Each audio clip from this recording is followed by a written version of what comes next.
Relief. Okay. Well, yeah, we don't like interrupting our chairwoman. That's why we knew you would figure it out. Excuse me, the gentlewoman from New York. Thank you, Ms. Maloney, who is also the chair of the House Committee on Oversight and Reform, is now recognized for 5 minutes.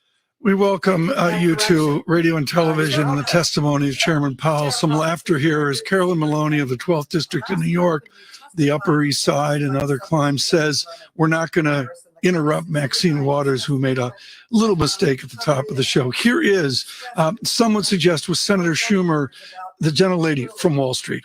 Off this recovery by raising interest rates too soon. I want to touch on a related topic today, and that's the Fed's asset purchases. As you know, the Fed is currently supporting the economy by purchasing $120 billion a month in treasuries and mortgage securities, and the Fed has said that it will continue these purchases until, quote, substantial further progress has been made toward the committee's maximum employment and price stability goals, end quote. The minutes from last month's Fed's meeting stated that the Fed is continuing its asset purchases because participants generally did not believe that the goal of, quote, substantial further progress has been made yet. And I agree. I think it's far too early for the Fed to start tapering its asset purchases and pulling back on its support for the economy.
Welcome, folks. Welcome to the Marketplace Reset Show and Jumpstart, broadcasting on WSDX Radio, broadcasting on Tempo Network, broadcasting on La Mega Mundial, broadcasting on the Caribbean American Passport, and certainly broadcasting on Callaloo.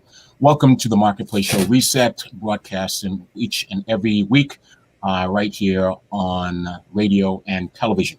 My name is Anthony Weeks, and we welcome you to the program. I'm joined by my colleague, both Linda and Yvette Wood. Ladies, welcome to the program as usual. You guys are looking great. Lots to talk about. Busy day. Headlines are just coming in. The news wires are busy, and there's a lot to cover. How are things on your end in your neck of the woods? Well, things are going pretty well in our neck of the woods, actually. As in the pandemic, we can say. First of all, we're not in any tornadoes or rainstorms or crazy weather patterns. We are in a heat wave up here in the great state of Maryland, in particular, our neck of the woods, which is Prince George's County, Maryland, right outside Washington, D.C. And, we're standing by thinking about this thing called the pandemic and the Delta variant and what we're seeing in the international news, the local U.S. news, to see what's going to happen regionally in our community. You feel like we've gotten out of the woods only to get into the next forest. So I would say all things are good, considering. How about you, Yvette? Would that be a fair assessment, I think? That is a very fair assessment. And good afternoon, everyone. We are here in the great state of Maryland. The sun is shining and the Delta variant is raising its head everywhere we go.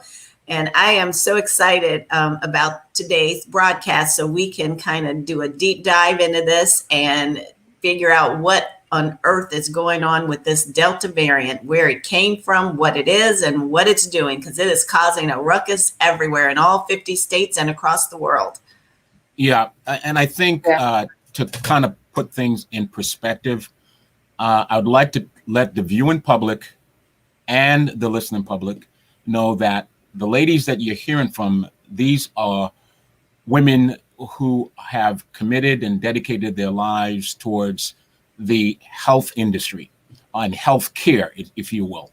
One is from an administration standpoint, have been involved in terms of policy and administration of healthcare, and the other is, obviously, Linda is I'm referring to, but Yvette is more of a clinician practitioner, but obviously have the exposure in the admin as well, because she once upon a time served on the front line, and also she has a unique perspective on big pharma. She knows big pharma very well because she is, I would say, a lot to say, because she gets important information, critical information from a research development. So she's not only a registered nurse, clinician practitioner, but she's also involved with the research and development on the pharmaceutical end.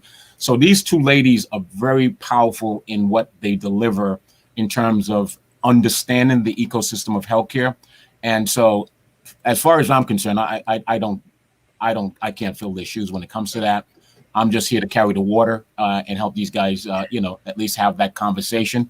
I'm a student. I'm a fly on the wall. I'll listen to what they got to say. But ladies, I got to tell you, for those of us who think that the pandemic is something behind us, Think again. In the rearview mirror, Mm-hmm. no, it's not. It's not at all. The headlines, the news, the news that are coming in constantly are saying something completely opposite, contrary to where we are in the pandemic. It seems as though, ladies, and you're going to correct me, but it just seems like we are headed for another round of the unknown in terms of this new Delta variant, and it is, like you said, it's wreaking havoc all over the place. Yeah, it is. We started this conversation last week on the program, and it was chock full because we had all been reading the headlines, and those headlines were giving us enough to pause and think, what's really going on and what's happening. We're hearing it from communities like throughout Australia that's now going back into lockdown, parts of South Africa rolling lockdowns, the UK. And we're hearing that the majority of cases that are popping up in our hospital systems across the country are found to be new cases of COVID, increasing cases of COVID attributable to the Delta variant. And I think we have all become, at least I'll admit, I'll speak for myself, really become desensitized to some degree around my own personal safety because we've lived with the pandemic for so long. You think a pandemic would last a certain period of time and it would be over, we would wane. But now we're into what some have characterized as the third wave and with multiple mutations, and now a little different, stronger, more susceptible variant that has been termed the Delta variant. And it's daunting. There's no question about it. And we are needing to re-up our commitment as health consumers, because that's what you are. You are a consumer of health information and health services. So you are part of that, that competency around patient and clinical, as you said, care plan, and part of society that needs to think about how are we going to get our hands wrapped around this entire COVID experience. So it is a good conversation. I'm glad we're going to have a little bit more, and we're going to do a little deeper dive into it. I like your gentleness and how you describe it as experience. I think COVID is a nightmare. Yeah. I don't want to give it a nice, gingerly sort of description. COVID is a nightmare. Okay, it has killed a lot of people, and right now, like you said, Linda, there seem to be, and it's interesting because we're in the middle of summer. It's the coldest season. Autumn and winter is the perfect environment and habitat for the virus to really be more resilient in terms of their survivability. But right now, according to the data, it says that Delta variant now accounts for about 58% of all COVID-19 cases in the United States, according to the CDC. 58. This new variant, okay, the mutation from the Alpha in the first round, second round, like you said, we are on the verge of a third round.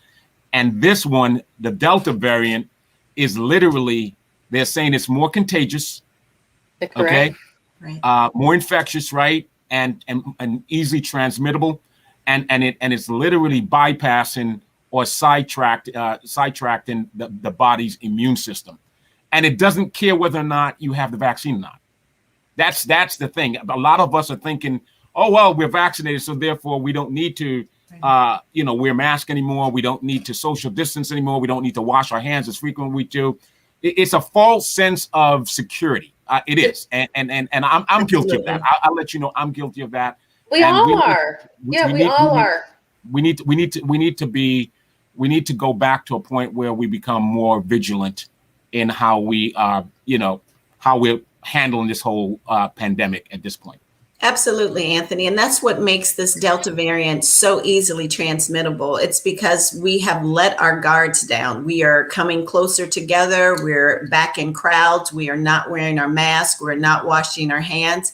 And it's making it so easy because of our new social, quote unquote, trying to return to the norm.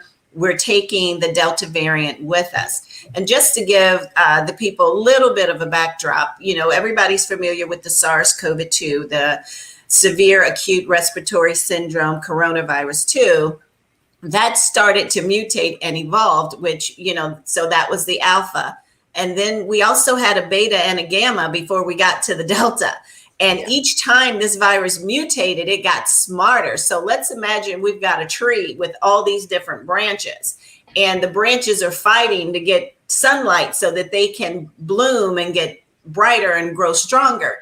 This Delta variant has gotten smarter. It has realized, hey, I have found a way to go around these vaccines and still attack people's immune system. And that's what's so frightening about this mutation. Every time this virus seems to mutate, it's coming out a little wiser, and it's finding more ways to attack people's immune system, make them ill, and sometimes take their life. So this is not the time for us to let our guards down. Would you agree? It's definitely not the time to let our guards down. And that's a great analogy so that people can kind of put a perspective around what has been transpiring over the 15 months as this this virus has moved through the population, the global population. That doesn't preclude individuals or cause them to think, okay, well, if that's the case, then why get the vaccine in the first place? It is critical that individuals still become vaccinated if you're not pregnant or have other health conditions, or whatever your issue is, to not be vaccinated with any of the vaccines. It's a critical step. I think that's a very good point you're making, Linda, because I think people kind of sort of get it wrong when you start talking about the whole inoculation process. Right. Meaning that, if enough of us are vaccinated, there's herd immunity, that somehow that all of that becomes a way of shielding us, right? But it is very simple 101. Like every other disease, of the illnesses and the medicine and drugs and the vaccine that are on the market to deal with them, It is designed, some are able to completely cure an illness, a sickness, a disease, and some are basically there to act as a way of protecting you, where you don't get fully impacted by, if you get exposed to it, if you get the flu or whatever it is you get. But in the case of the COVID-19, what the vaccine does, it says that you have 90 something percent protection of garden from either getting the COVID-19, and if you do get it, it reduces the severity of the symptoms, and hopefully it will protect you from dying. Okay, it's not 100%. No one ever said it was 100%. Like I said, like every other illness, disease, and medicine that is out there to cure these things, it's either it is cured, or if it's not cured, it is there as a way to prevent and maintain or manage symptoms or how sick you get in the process. So I think people need to really understand that, because people are thinking now I'm vaccinated, so they have 100% protection. And the vaccines are just, in terms of their efficacy, it's not 100% efficacy. It's only 90-something% protecting you from the virus. Absolutely. But the critical thing that you pointed out, Anthony, is that with the vaccination, 95% of the people who are in the hospital right now with COVID are unvaccinated. Correct. So it is critical that you do get your vaccine, because if you should come in contact with the virus and you are vaccinated, it will prevent hospitalization and give you milder symptoms than if you were not vaccinated. And I think that's key to kind of drive home. You have to get the vaccine to protect yourself and to save your life. The vaccine does save your life. It does not prevent you from getting it, the Delta or the SARS, but it does save your life. And you know, it's really critical, because you said something also, Anthony and Yvette, and we've talked about this many times on the program, and that is getting the education and the understanding. So that means busting through all the myths, medical myths around this entire subject. The vaccine now has become the conversation of choice. I don't know if I want to get the vaccine because it's not been approved by the FDA. What do we know of why it's not been approved, and what does that actually mean to someone today gets approved? Does that mean you're going to go out and get the vaccine because the FDA has approved it in the normal process that it does? You know, it's a bureaucracy of a myth that somehow the vaccine formula is going to change with an approval. The other myth is that this vaccine is going to get into our DNA and change who we are. It's going to create a mutation of our actual DNA, and that certainly is not true. So the science does not bear that out. And these myths grip our society, and they travel so quickly. It is beyond fake news. To me, it is absolutely destructive news, if there is such a thing. So clinically, can you both do me a favor?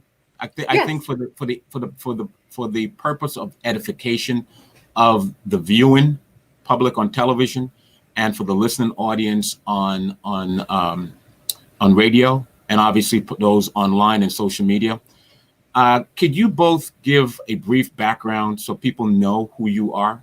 I mean, they're hearing voices, they're hearing our voices, and you know, the folks are wondering, okay, I'm here. This is great information, but who are these people? You know, how do they know what they know, and what makes them an authority on the subject matter? So if you both can just, for the purpose of the public, viewing public and listen public, if you can just give a little background of who you are in terms of the relevancy of this segment, our segment on the Marketplace Reset Show and Jumpstart, called Health and Wellness. So Linda, if you can start. And sure. Then, well, that's nice. Sometimes it's nice to be able to toot your horn after a year of doing this. It's kind of like, you're right. We need to know who are we speaking to and who's listening to us, and who are we. So I'm Linda Dorman, and I'm actually CEO of two companies, Orange Wall Enterprises and Dorman Group Holdings. And prior to starting my companies and founding it with a partner, Orange Wall Enterprises, I served, as you mentioned, in executive leadership positions within the healthcare sector. Healthcare must have those who are non-clinical to help run and help fund and help manage healthcare systems. And I was a part of that executive leadership team for one of the largest healthcare systems in our local county, Prince George's County, Maryland, University of Maryland, Capital Region Health, and Dimensions Healthcare System. Prior to that, as Vice President of Philanthropy and working with our financial teams to make sure that we did have the funding to adequately operate our departments and our services.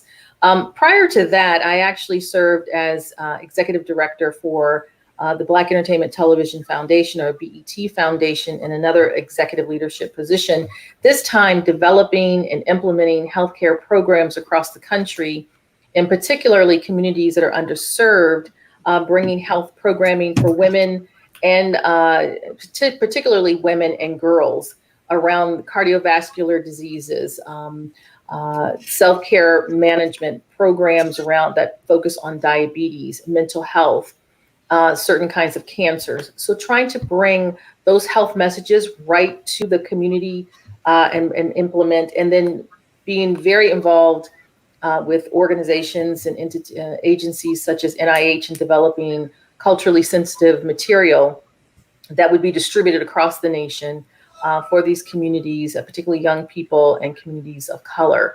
So been very active in that arena, and not at the bedside like my colleagues. So it's, we become in the healthcare community, the two bookends, and then you have the patient in between that benefits from those expertise.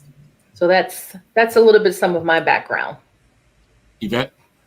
Great, thank you. I'm Yvette Wood. I'm the CEO and owner of Five Legacy Group, a healthcare education information corporation, and I'm also the administrator for and the owner of Game Changers International Ministries. My clinical background as a registered nurse, I worked as a director of nursing for 15 years over long-term and rehabilitation centers. I served as a nurse consultant for Genesis Healthcare Centers, running about 28 different centers all over the United States. And then I decided to jump into the wonderful world of pharmaceutical company, where I've served as a certified research nurse, a clinical nurse educator, and a regional trainer.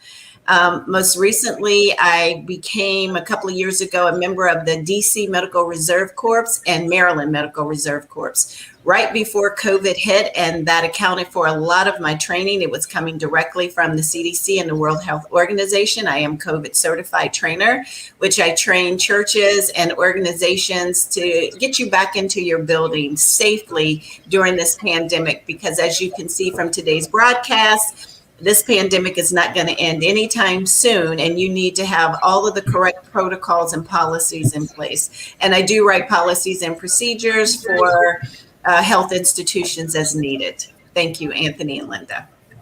Absolutely. Let me just also share, and ladies, I think that was important for the purpose of the audience, whether they're viewing on television or they're listening on radio, to know who they're getting their information from. It is a wealth of information. We have been broadcasting over a year and a half from the start of the pandemic with COVID-19, and this particular segment have been laser beam focused on matters of health and wellness. And so going forward, as we look at the magnitude of how much, the type of impact that the COVID-19 pandemic is having on our lives, and what we are now seeing as complete disruption in our situation, that we now need to be able to step up our game and become more expansive in terms of the information we're sharing with you. And so those ladies, it was important for you to know who these ladies are in terms of their background. So I want to thank you for that, ladies. Also, the Delta variant is now responsible for producing at least 23,600 cases per day in the United States of COVID-19.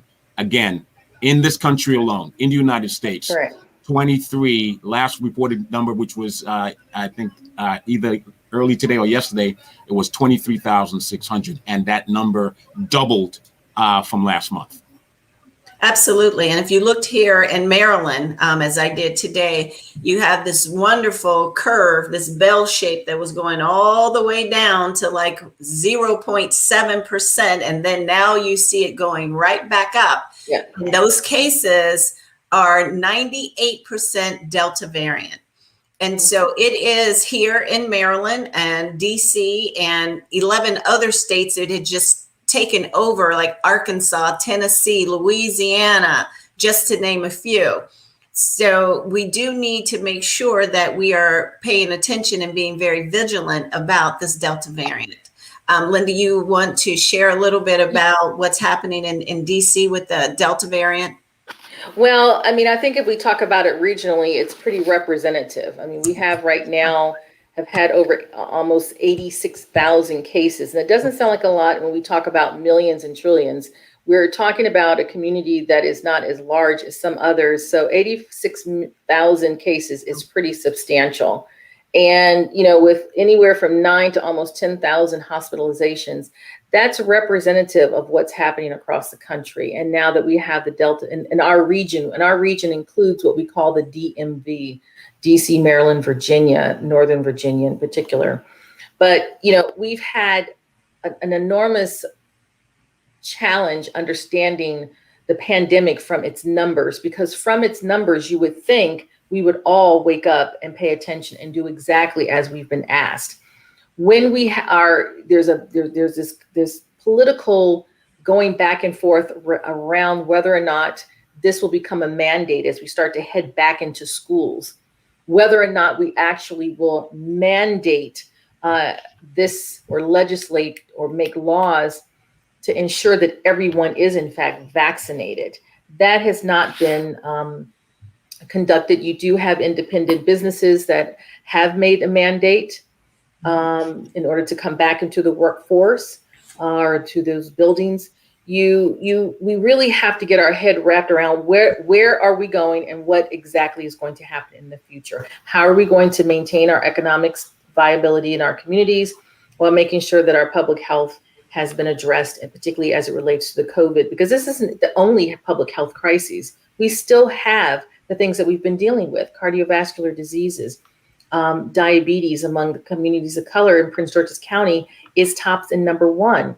We are not out the woods with things that we thought we were, like HIV/AIDS infections. I mean, it's just cancers, mental health. So we're under an amazing amount of assault in our public health crises that we're now prioritizing around this bigger subject called COVID-19. Are we calling it COVID-21 yet? Has it topped over COVID-20? But COVID-19 and its various mutations now landing on the Delta variant. I think what we really want to be in a position to do is to make sure that individuals know the top level things that they need to do to protect themselves. Obviously, they have to maintain common sense. Common sense says be clear around your environment, maintain your 6 feet or more distance, be very, very contemplative around going into massive gatherings. There are still super spreaders. We had talked about several of them around the country. One of them hit the news that was two of them, a wedding, and what was the other one that we had just talked about? It was a pool party out in Las Vegas for healthcare workers. Right, exactly, where the numbers of individuals becoming affected, and then all of it being COVID cases, being a Delta variant strain. And then we start to learn that these individuals are not vaccinated. So the common sense denominator is getting vaccinated in order to just really address the potential of not getting as sick or needing to be hospitalized as these individuals were, both at the pool party in Las Vegas and elsewhere at a recent wedding that has now popped up into the news. And these stories are beginning to fold out more and more and more. There's been lots and lots of debate, as we know, regarding the mask, wearing the mask and then properly putting it on and then properly taking it off so that you don't infect yourself by misuse or applying the mask properly. So, and taking it off properly.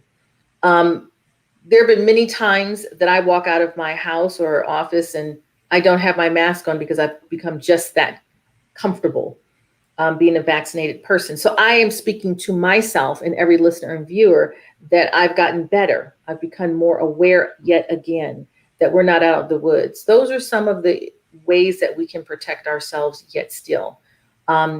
Any other ways you think that we can lend as a tips and tools? Sure, absolutely. And just to kind of expand on the mask, because I too will run out the door and think, oh, I forgot my mask. You know, sometimes I feel like Batman, I got to get my mask and have it with me. But I've learned to keep a stash in my glove box, and I have a box in my trunk. And, you know, the benefit to the vaccine being out is these masks that we were paying $20 and $30 for are all now 59 cents. So you can stack up on as many masks as you want in colors and bejewels and light up and be as fashionable as you want. And I encourage you to make that a part of your fashion statement. It makes it a little easier if your mask looks nice and it complements your outfit, ladies. Nobody wants to wear them. It's hot. We're all suffering from COVID fatigue. We just want this to be over with already, but this is not the time to let our guards down. You have got to wear your mask. You have to wash your hands. You have to stay social distance. And more importantly, as Linda was saying, please get that vaccine. She was sharing with you a little bit about these myths that are going on. And I just want to touch on one real quick. There's nothing in the vaccine that the government is going to use to track you. Okay, right. That I don't know where that came from, but that is a myth. I've taken the vaccine. I am fine. And, newsflash, they're already tracking you if you own a cell phone. It is not in the vaccine. So if you have a cell phone, you got that little chip in your debit card, they know where you are. So that is not the purpose of this. And to explain why the vaccine has not been FDA approved, there is a process. It was an emergency approval because the pandemic was an emergency and people were dying by the hundreds of thousands. So they had to get something out right away to minimize the loss. But now it has to follow the regular protocol as any other drug. There are thousands of drugs that are waiting FDA approval. Just because this is COVID does not give it any more boost than the other ones that are already there to be approved. They are working on it, and I have no doubt that they will all be approved for use. So please don't let that be a deterrent to you. You're not going to die from it if you get it. They haven't put anything in it that's going to give you blood clots. I've heard that too. Now, there are some people who have suffered blood clots, but these people had other health issues. As Linda was saying, she's talking about hypertension, obesity, diabetes. Those are comorbidities that if you have them and you get COVID, your chances of survival and you're not vaccinated go way down. So there's another reason you want to get vaccinated if you have any underlying health conditions, so that should you come in contact with it, you won't get as sick. And so I just encourage you to keep in mind everything we did for SARS-CoV number 2, which is the one everybody knows is COVID-19 before we got all these mutations, and now we're at the Delta variant, because it's only going to increase and get worse. I mean, the weather is nice, Linda. People are out. We're at these social gatherings. We're shaking hands. We're not wearing masks. And that is why this Delta variant is transferring so fast, because we have simply let our guards down and we've come back together in a social environment, and that makes for easy transmission. And it's really critical to understand that part of coming back together, part of opening the economy, going back into the offices, even lowering the mask, even the whole issue of the mandate. Yes, we know that our local governments, our federal government, and our health organizations have encouraged certain behaviors that would lead us to understand that we are safe enough to go out and have a little bit of the barriers lowered. But we now have to be even smarter. And as I kind of put it under the umbrella of common sense, we have to think there's a responsibility at the individual level We can't rely on policies and procedures where common sense is the rule of the day. If you're in an environment and you're seeing people coughing, know the symptoms, know what has been some of the prevailing symptoms so that you can be wise enough to take good care. And it's critical. Ask the questions. Has anyone in your home or anyone around you or yourself experienced the symptoms of COVID? We get that question, and when we travel, we get that question. We go to the doctors, we get that question in certain school situations. Why not you ask those questions of people in coming into your homes, or that you're, being forthright and sharing your health story and or knowing your status? It's very, very important. And this is not to pry.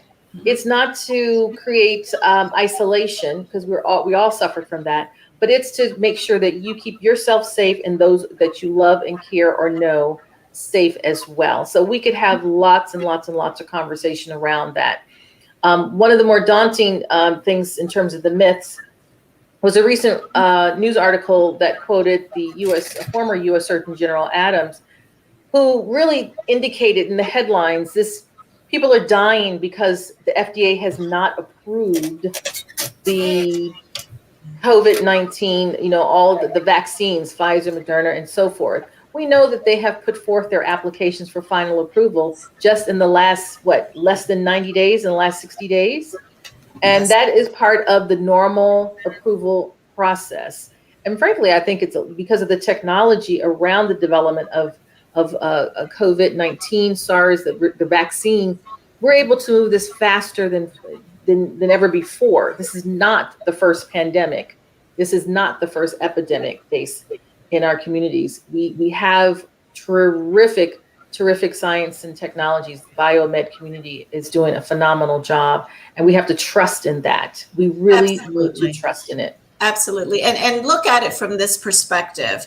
If you are someone who's suffering, let's say you're a hemophiliac and you're waiting on this miracle drug, which is right now being looked at by the FDA, those people's lives matter just as much as those, that don't want to catch COVID, or the flu or any other disease. They have to give credence to those medications that have filed for FDA approval, because people that are suffering from other diseases could lose their life too.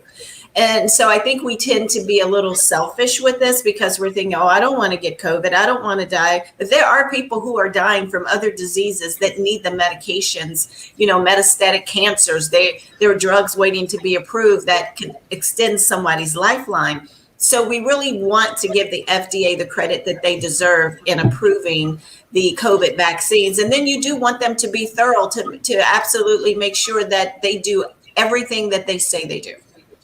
Absolutely. And let's not forget the nutrition, because strengthening our immune system is a real strategy for combating and dealing with any virus that enters your body: flu, common cold, pneumonia, or of course, COVID-19.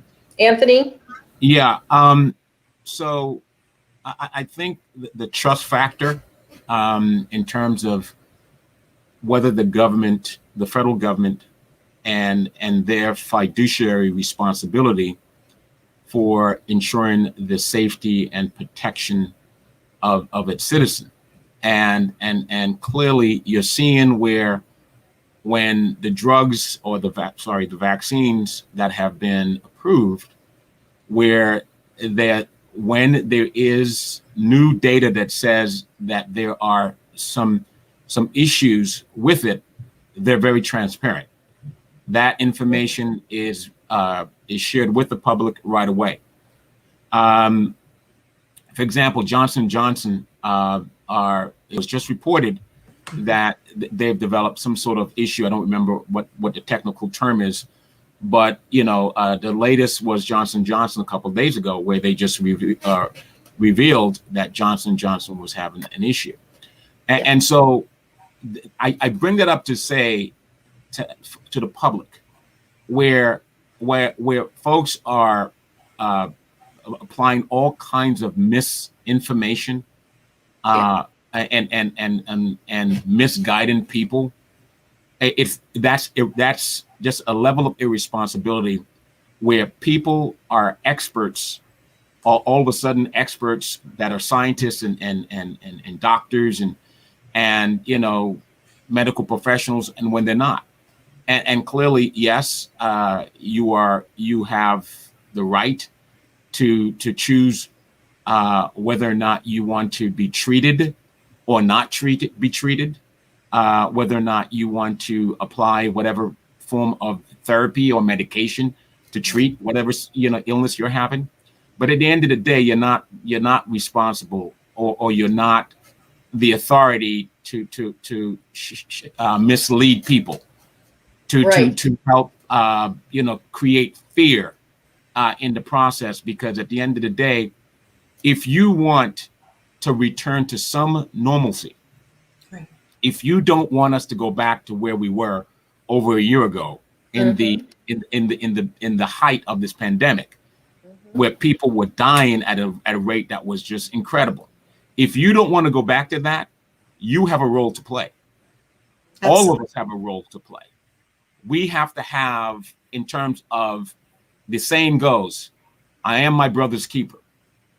And so therefore, you not only have to think about yourself, but you got to think about how your behavior, your conduct, the things you do or don't do will have an impact on the person next to you, or the person closest to you.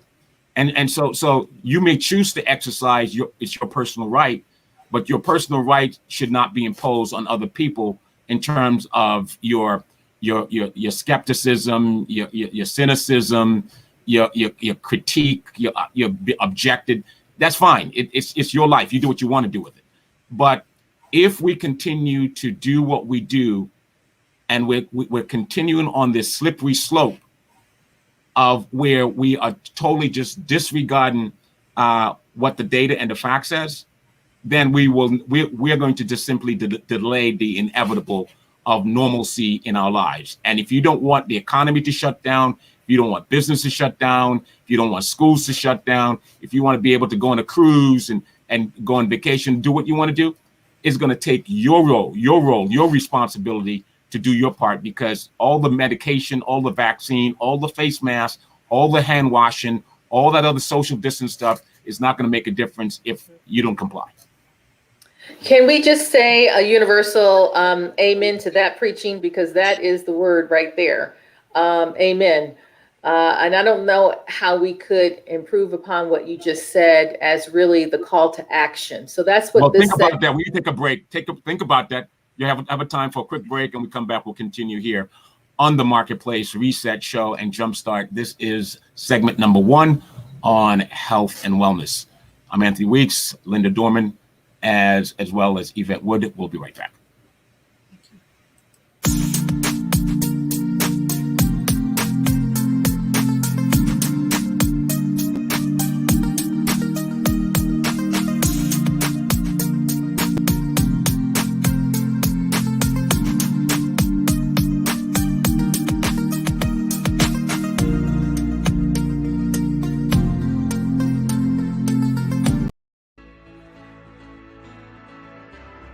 Small business is a part of all of us each and every day.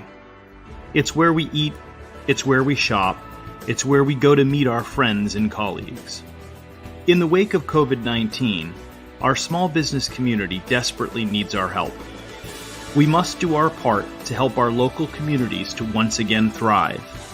We must focus our attention on the small businesses that are the fabric of our great nation. ShareUp is a network of small business owners, their employees, and local consumers all working in unison to support each other.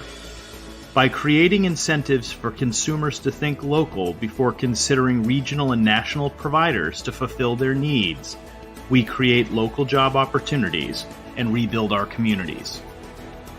In addition, through AI-driven tools and machine learning, in just 5 minutes a day, ShareUp assists business owners in improving their social media presence, which enhances their visibility among consumers and levels the playing field so that local businesses can better compete with large, name-brand online competitors. When local businesses leverage the ShareUp platform, Full-time and part-time employees, whether W-2 or 1099, are rewarded with a variety of voluntary perks and member benefit options. These include discounts on the things people do every day, access to low-cost, subscription-based telehealth and teletherapy, discounted prescription drug plans, connection to exclusive Prosper resources, and so much more. All for less than the cost of a cup of coffee each day. The Jumpstart Marketplace is here to support the health and wellness of individual employees, as well as the health of businesses in the local communities in which we live and work. We're all in this together, so join us as we reinvigorate our local community and improve the physical and financial health of working America.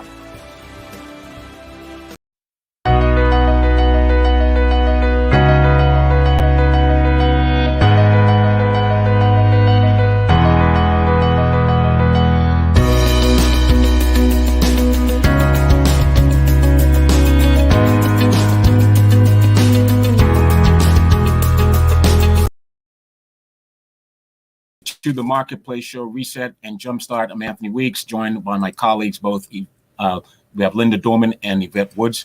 This is the Marketplace Show Reset, segment number 1 on health and wellness, here on WSDX Radio, on Tempo Network Television, on La Mega Mundial, on Caribbean Passport, on the Kalu Network, and on the Case Report News. I'm Anthony Weeks, and joined by my colleague on this important segment. Ladies, as you were saying, clearly one of the things as you think about, or hopefully you had some time to think about, how do you expand on my soapbox piece there, Yes. that the still number one line of defense is wear your mask. Absolutely. And while we were at break, Linda and Anthony, I had just got in a email from a hospital in Florida saying that they've just had to open 2 units that were closed for people coming back in with this Delta variant. And I just have to read what Dr. Segma says. He said, "It is very sad to see as a healthcare professional that this general and avoidable disease prevention could be done. But I am watching all these people come in here and dying because they won't do their part by getting vaccinated." And I thought, wow, how relevant is that to what you were sharing? That is so very relevant. It's also remarkably scary. And thank you for sharing that very timely email, because I can't imagine our healthcare workers who are bedside to this issue in the trauma units and in the emergency units and in those respiratory units, even the pharmaceutical units, the pharmacies who are providing the drugs. They needed a break to go into the regular things that they do in terms of dealing with the very sick individuals that come into the hospital. But for this entire lack of responsibility, and we're not putting indictments out there, we're just trying to really create a strong call to action that the time has come. We are all vaccinated, those who can see us, and my children are completing their teenagers, they're adolescents, 16 and 14, their second round in about a week or so's time. And there's been lots of controversies around vaccinating our youth. And what we're seeing also in the Delta variant is its attack of our youth, a little different from what we saw in Alpha and even Beta. So, Yvette, we were talking about one of the vaccines that now has had some level of approval for young people. Can you touch on that for us? Sure. So Moderna received its approval today for vaccinating children of up to 12 years old and older. But let's talk about that for a minute, the importance of getting our children vaccinated. My children are also vaccinated. And honestly, I would vaccinate the dog if I could. That's how serious I am about We've had that conversation before. Yes. Because we don't know what's going to happen when our children go back to school. We don't know if they're separating the vaccinated kids from the unvaccinated kids, if they're going to throw them all together. Are they going to wear masks? Are they not going to wear masks? Are they going to reduce the number in the classroom? Are they going to put 50 in a classroom? We have no idea what's waiting our children down the road. So the safest thing for us to do is to get our children vaccinated so that we're protecting them. Because this Delta variant, is affecting youth. The number one COVID SARS was not affecting the youth so much. But as this COVID continues to mutate, it's affecting everybody. So we want to be mindful of that as well when you are thinking about whether I should get vaccinated or not get vaccinated. As I said, for me in my house, everybody in here is vaccinated except this dog, and I'm working on that. Well, when you do, you let me know, because we've had some conversations about my dog. And so, yes, we joked about it, but, you know, quite honestly, we know that there has been some very rare incidences of being able to detect COVID virus in animals. But, you know, as time goes on, hopefully PETA and other organizations that really focus on the animal kingdom will, in fact, put this as part of their policy drive, and we'll see how that plays out. I think what's, you know, the call of the day is this: getting more information, being crystal clear that there's no conspiracies out here to thin out the population, which has been some of the prevailing issues and conspiracies that have caused individuals, particularly in states that kind of fall along a political line that we've been reading about, where people just are not becoming vaccinated. And I think that we have to unpoliticize this and put this back at the forefront of just basic policy around public health, and then letting us drive that educational message home in all of these different states where it's become so politicized. And that's very, very unfortunate. Absolutely. A lot of this is lack of knowledge. Our people perish for lack of knowledge. And Anthony, you were talking before break, you were talking about the pharmaceutical companies and this vaccine being approved. I don't think people realize there's a process to getting drugs approved. Drugs go through clinical trials, some for years, many, many years. These vaccines was rushed through this whole process. And so now we've kind of had to slow down and collect the data, because the FDA will not approve a drug without the amount of data. Now, once a drug is submitted for approval, you're giving something from the FDA called a PDUFA date. That is the expected, anticipated date that that drug will be approved or disapproved. If there's some inconsistencies or something they're not sure about, they say, well, go get me a little bit more data, or help me understand what you meant by this. But give me the data. That means show me how many people that you've given vaccines to, and how many people that it worked for, and how many people that it didn't. Because the FDA is not about the business of getting drugs to make you sick. They're giving you drugs to make you well. And that's the point I want to drive home today, is that if it's coming to you, it's good for you. So please take advantage of it. And Linda, I'm sorry, I didn't mean to cut you off. You were about to say something. No. I'm saying amen. I'm agreeing with you. What I wanted to say was, how is it for both of you? You are both, for obviously the people on television can see who you are, but the people on Radio Land can't see who you are. They can hear you. How personal is it for you on two fronts?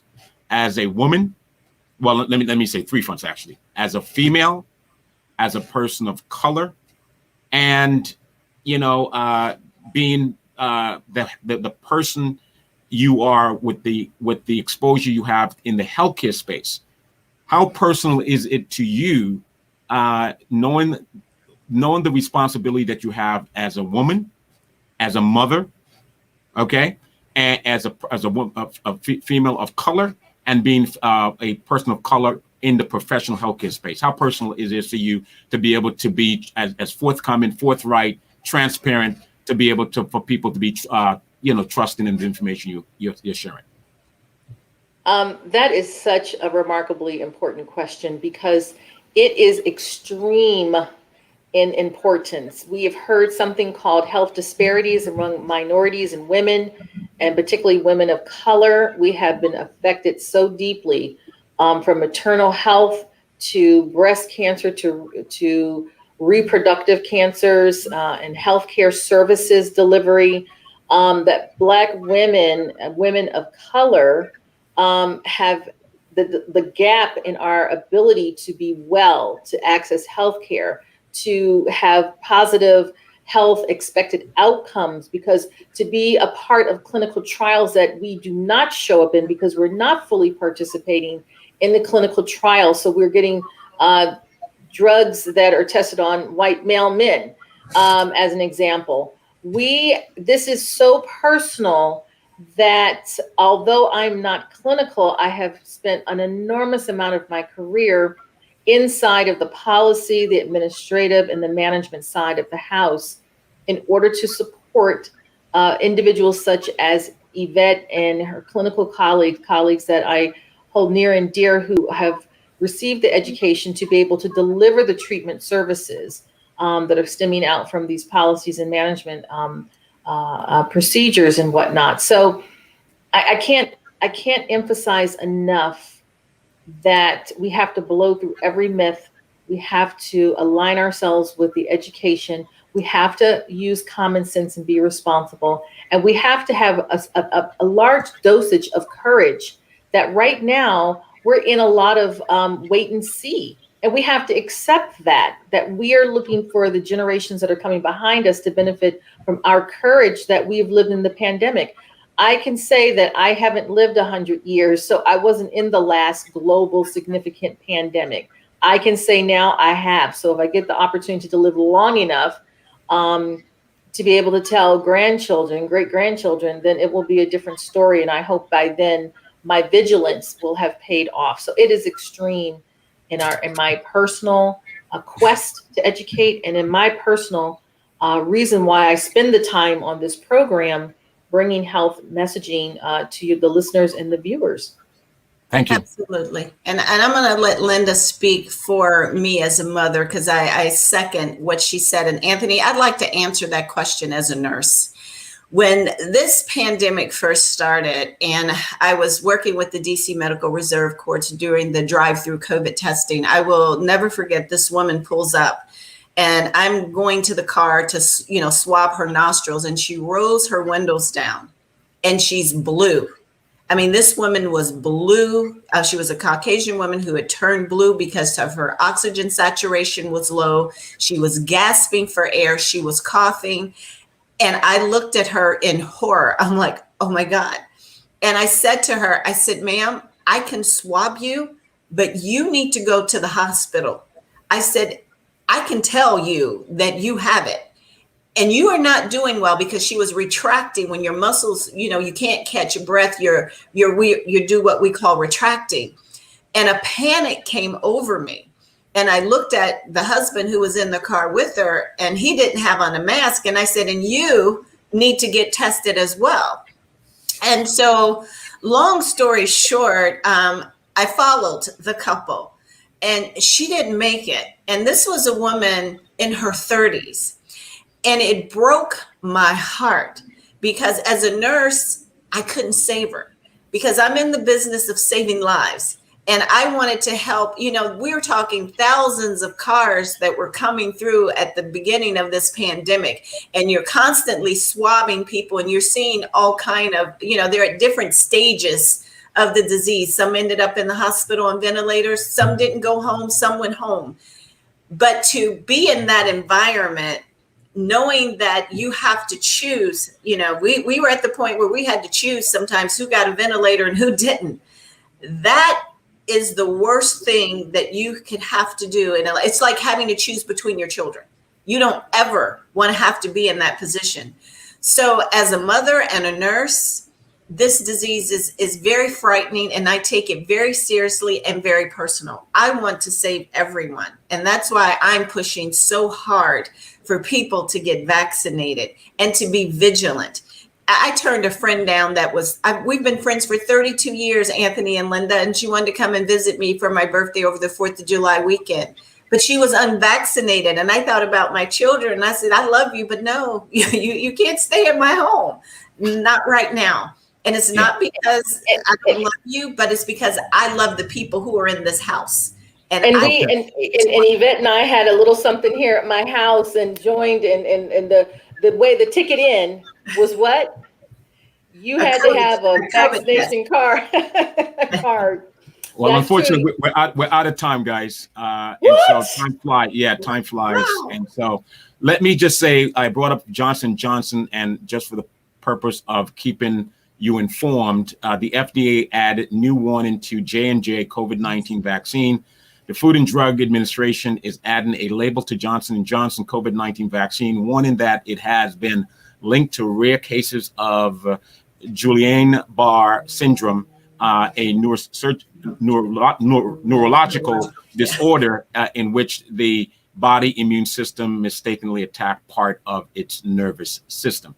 There have been about 100 preliminary reports following vaccination after approximately 12.5 million doses administered. FDA said in a statement of these report, 95 of them were serious and required hospitalization. There was one reported death. So so just wanted to be able to keep people informed and share that information with you when we talked about Johnson & Johnson. Can we just 2 seconds? I just want to make sure that people understand that does not preclude them from getting the vaccine, because if they look at other drugs, they're going to have to read the fine print as well. So it's really, really critical if they listen to any commercials and it says it will affect multitudes of other issues while fixing the issue, by fixing the primary health concern. I just don't want that to be a reason why someone uses that as an excuse. You Absolutely. just have to understand what you're doing. And that's a small number compared to the amount of successful vaccines that they had given, and people did not have any issues at all. Fantastic. Yeah. Yeah. The margin, it's what they say, there is the law, Murphy's law, law of average. You're going to have great successes, but some people are obviously not going to be so successful, right? And so just kind of keep things in context, and in perspective in terms of how we're looking at this. So, ladies, thank you so much. Unfortunately, we've exceeded our time. Coming up next is segment number 2. We're going to take a look at the American Jobs Plan, or American Jobs and Family Plan. Good news coming out of Congress yesterday.